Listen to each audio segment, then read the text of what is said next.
Hello, ladies and gentlemen, boys and girls, X-Wing players, and anyone who is potentially interested in X-Wing. Welcome to our channel. This is a channel dedicated to the pilots and boosting pilot skills of the people who play X-Wing. If you are new to this game or just getting back into it, then this is the place to be. My call sign is BatMando. Welcome to our channel, and let's go ahead and tell you that we are going to be going a little bit off the beaten path in this episode. We are sharing with you a Showdown summary, and this Showdown summary is not like our normal dogfights, scenario play, gameplay that you see on this channel. This is going to be an epic battle. And I don't just mean the adjective, I'm talking about the format of epic. So, in which case, we did a video talking about the epic format in which we feature the huge ships fighting against each other in this particular battlefield, which is twice the size as a normal battle. Speaking of twice the size, this Showdown summary is so big that instead of doing it in one episode that normally lasts about 15 minutes, we're dividing it up into two parts. So welcome to part one. So now let's go ahead and talk about the rules. Now, we will be playing this under 2.5 rules, but we had to do, say, some house rules because AMG doesn't have an official point system for our huge ships under 2.5. But thanks to Yasby, we are able to build a list using 2.5 rule systems or loadout systems in order to make this possible. So let's go ahead and talk about the house rules that we used, and here we go. So in which case we have 50 points on each side, no objectives. Game will be over at 10 or at the end of the 10th round. Ships are placed at opposite ends. And when I mean by opposite ends, I'm talking about the extreme ends of a 6 foot by 3 foot playing space. We also have two teams of two, so in other words, 2 on 2, 2 versus 2, however you want to say that.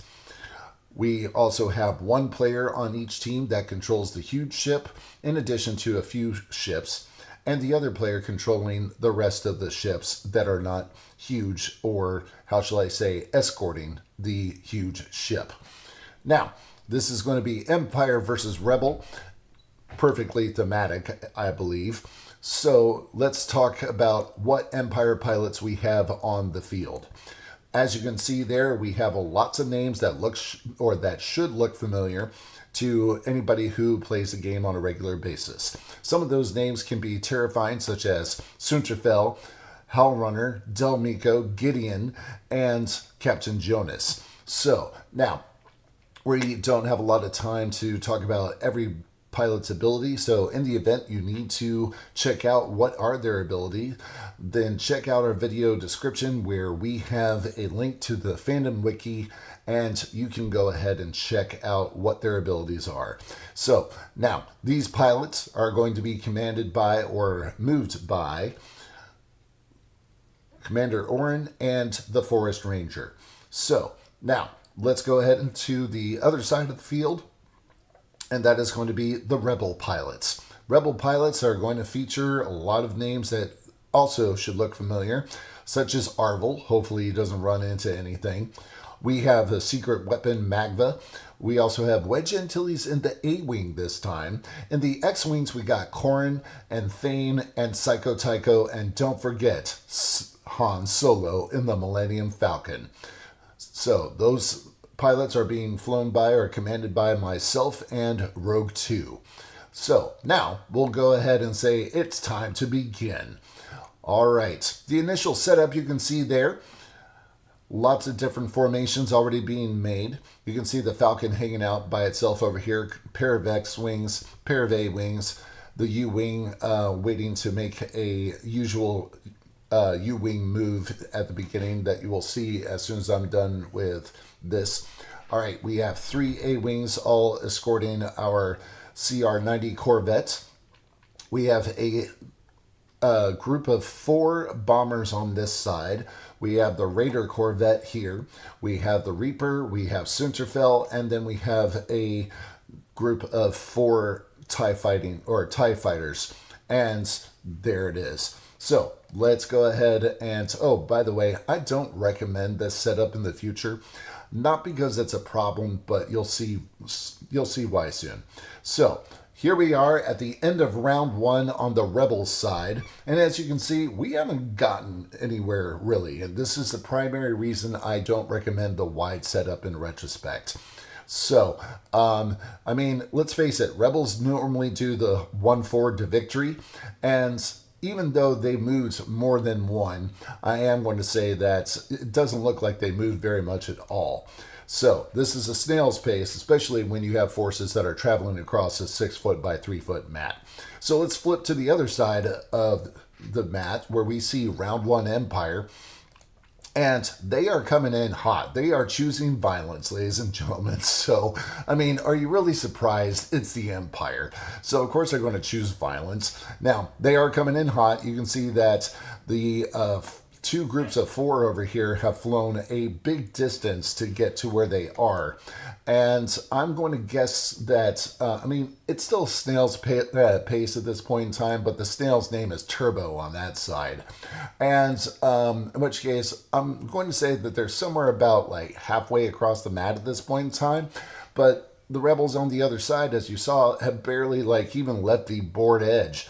So now, round 2, Rebels have gone ahead and split up their forces to focus on the smaller ships. And a majority of the ships have already locked onto Corn Horn, hoping to take advantage of his ability. So you'll see that I put Magva in the back. If you're not familiar with Magva, let me just go ahead and say that Magva will mitigate rerolls on the offense. So that's why I put her in the back. You'll notice that the A-Wings are kind of just, flying alongside the CR-90 here. My 2 A-Wings are kind of flying point at this time. And you'll see that the Falcon is kind of, just doing what Han does, flying casual. Anyhow, so round 2 on the other side with the Empire, you can see that they're getting closer, but they have slowed their pace, but they're still making good time, probably about 75% across the first mat there, still staying in formation. You got Sunter back here kind of doing Sunter things. So anyhow, let's just go ahead and move on to round 3 now. So round 3 Rebels, you can see that we have gotten closer. You can see that the Empire is actually in the picture as well. So A-Wings have formed up on the TIE fighters up above here. And then my part of the list is down here. We're forming up to take on the bombers that are out of the picture. You'll see them on the next slide. And Sabine, unfortunately, is already gone from this because she was a little bit too far forward and was lost after being engaged by both a bomber and the Raider. Yeah, adding insult to injury. So, which, of course, I do for free. Now, let's go ahead and go to round 3 Empire on this side. You can see the A-Wings a little bit here. You can see that the bombers are definitely in their spot. And the Empire advanced their position. They're still in formation. The Raider is in a position where it can basically make range 5 attacks on both sides of the board. So very well planned by Commander Oren there. And after this round, we actually had a fatality and the first score of this game. So Empire in the lead with 3, Rebels 0. Now we're going to go ahead and move on to round 4. So round 4, we finally have both sides in the same shot. Thank you. So that will make it a lot easier for us to continue with this showdown summary. Now, as you can see, some of these ships have been engaged and we have lots of different things going on here. You may notice that we're missing one of the A-Wings up here at the top because Keo just didn't make it. So both sides have engaged. There were plenty of shots, but only the Rebels lost Keo. And in which case that means more points going on over to the Empire. And the score at the end of round 4 is Empire 6, Rebels still 0 and yet to score. So, lots of different things going on here. You can see that Magva is still kind of hanging out back here. You can also see that we had some interaction here between the TIE fighters and the A-Wings. And in which case, you also see that these ships are getting closer, and we're just waiting for the showdown between the two of them. So, going into round 5 at this point in time, you can see that the TIE fighters did their best to try to get out of the way of that CR-90, but they also are in kind of a bad spot at this point in time. They're all facing the wrong direction. So now, in which case you will see that there are a lot less bombers on this side over here. So let's go ahead and talk about the fact that this round was very bloody for the Empire. So Bistan on the Falcon paid off, along with cluster missiles on Cornhorn and Thane Kyrell. All that was put to good use here. And you see what is left of those 4 TIE bombers there.